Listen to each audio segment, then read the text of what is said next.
Konsep keadilan dalam bisnis. Pengertian keadilan. Keadilan berasal dari kata adil.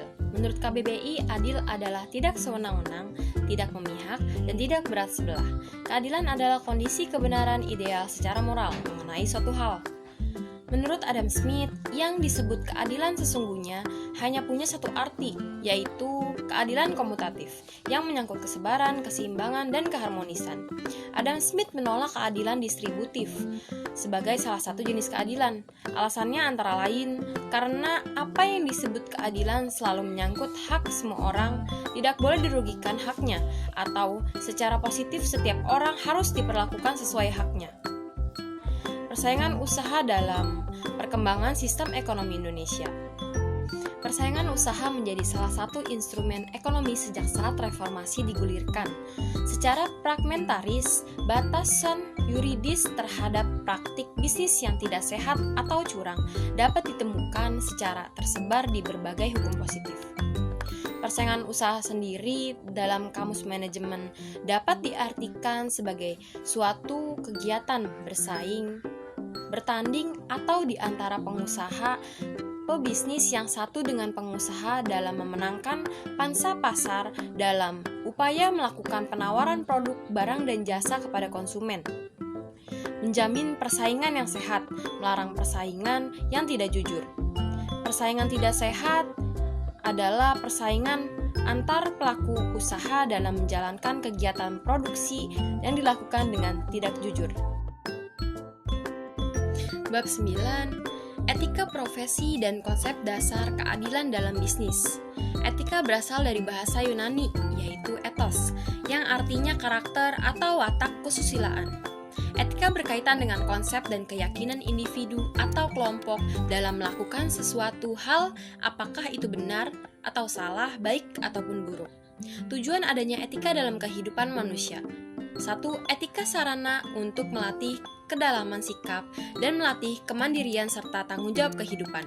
2. Etika menunjukkan mana hal yang baik dan buruk. 3. Etika menjadi arah bagi perkembangan masyarakat untuk menuju kehidupan yang lebih baik, sejahtera, tertib, dan harmoni. Etika juga memiliki manfaat dalam kehidupan manusia. 1. Memberikan rasa tanggung jawab kepada manusia. 2. Etika dapat dijadikan pedoman dalam berperilaku. 3. Berpedoman etika dapat meningkatkan legitimasi dan kredibilitas sebuah entitas. 4. Etika dapat menjadi alat kontrol sosial. Yang kelima, etika dapat melindungi hak-hak anggota atau pekerja. Yang terakhir, etika dapat digunakan sebagai acuan untuk memecahkan berbagai macam permasalahan. Isnanto 2009 menulis dalam bukunya, terdapat dua macam etika yang dapat dipahami bersama dalam mengarahkan perilaku manusia. Yang pertama, etika normatif, etika yang mengajarkan kepada manusia berbagai sikap dan perilaku. Yang kedua, etika deskriptif, jenis etika yang berupaya memandang perilaku dan sikap individu atas perkara yang memiliki nilai. Etika profesionalisme adalah tunjuk atau kualitas yang menunjukkan karakteristik dari sebuah profesi. Ibrahim Patman 2018. Dalam memahami etika profesi, terdapat beberapa aturan yang sebaiknya dipahami. Aturan tersebut, yang pertama, berupaya untuk menjadi yang terbaik. Aturan pertama bagi anggota profesi agar dapat bekerja dengan kualitas dan menjadikan hasil kerja terbaik. Yang kedua dapat dipercaya adalah tentang bagaimana dapat menyelesaikan tugas dengan baik, memuaskan harapan, dapat diandalkan dan menepati janji sesuai waktu. Untuk memperoleh kepercayaan dari mitra kerja, kepercayaan dan integritas harus dibuktikan dengan berlalunya waktu. Yang ketiga dapat dipertanggungjawabkan. 4. Menjaga perilaku, hormat, dan menjaga kerahasiaan. Menjaga perilaku yang dimaksud di sini adalah sopan dalam berperilaku sesuai dengan aturan main dan menghargai orang lain. Hormat adalah perasaan positif terhadap harga diri dan menghargai perbedaan yang ada antara mitra kerja. Sedangkan menjaga kerahasiaan patuh serta menghormati adanya informasi yang rahasia dan informasi yang tidak dapat disebarkan kepada halayak umum. Kejujuran, keterbukaan, dan transparansi. merupakan karakter moral yang berdampak positif dan berkaitan dengan perilaku lain seperti kejujuran dan perilaku terus terang. Loyalitas, kewajaran, dan keterbukaan informasi perilaku ini dapat dilihat oleh mitra kerja sebagai salah satu indikator positif dalam menjalin kerjasama. Keadilan dalam bisnis dapat diciptakan apabila masing-masing pihak dalam hubungan bisnis tersebut melakukan hal-hal yang sesuai dengan etika dan nilai moral yang telah ditanamkan etika profesi. Harmoni 2021 mengungkapkan beberapa prinsip keadilan dalam etika bisnis, yaitu yang pertama, adanya prinsip kejujuran. Merupakan prinsip yang dipegang di semua sektor bisnis. Para perilaku bisnis baik konsumen maupun penyedia barang seharusnya menerapkan prinsip kejujuran di dalam setiap aspek bisnis. Bagi pengusaha, prinsip kejujuran ada kaitannya dengan produk yang ditawarkan kepada konsumen. Kejujuran ini berdampak besar bagi keberlangsungan suatu bisnis, apalagi dalam dunia yang terdampak teknologi digital yang meningkatkan persaingan dalam bisnis.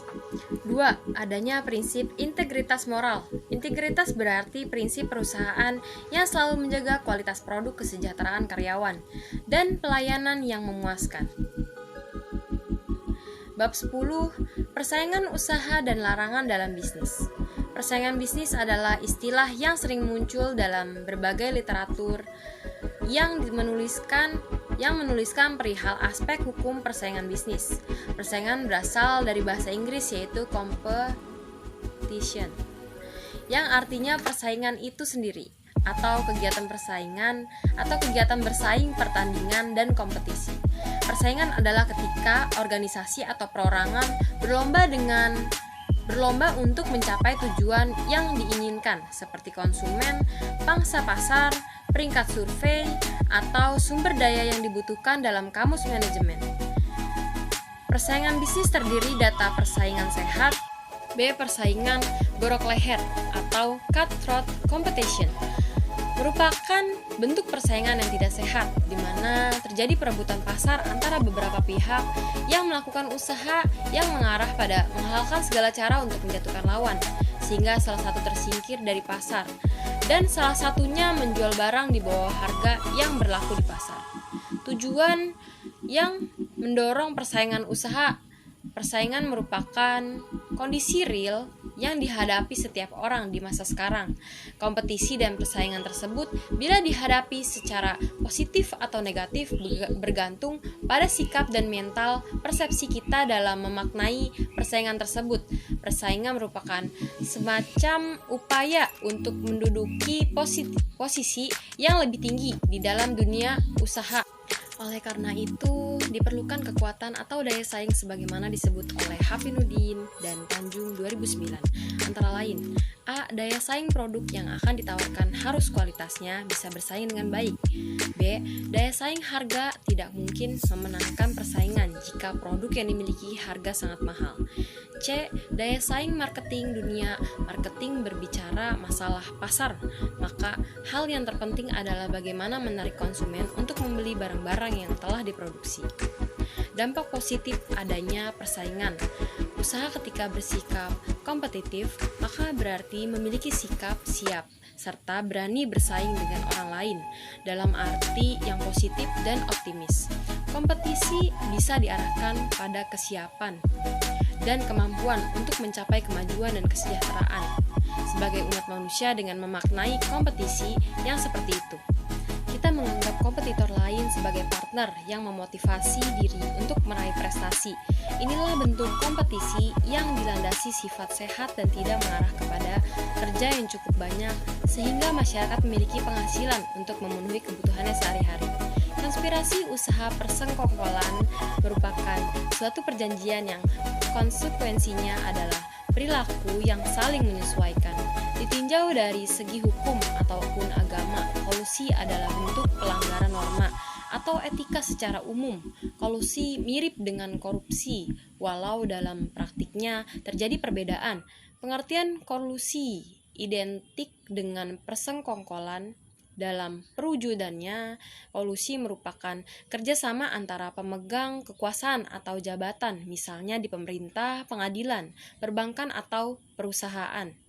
Ada beberapa sebab yang menimbulkan terjadinya kolusi. Yang pertama, pemerintah yang merupakan pemegang sentral dari regulasi kekuasaan dalam sebuah negara termasuk dalam pembangunan ekonomi. B. Pertumbuhan korporasi dan konglomerasi yang sangat kuat. C. Tidak banyak orang yang memiliki kesempatan dan dapat mengembangkan usaha besar. Kerjasama antar pengusaha-pengusaha tertentu dengan para penguasa. Bab 12, relevansi antara etika dan bisnis. Kata etika di sini berarti nilai-nilai dan norma-norma moral yang menjadi pegangan hidup atau sebagai pedoman penilaian baik buruknya perilaku manusia, baik secara individual maupun sosial dalam suatu masyarakat.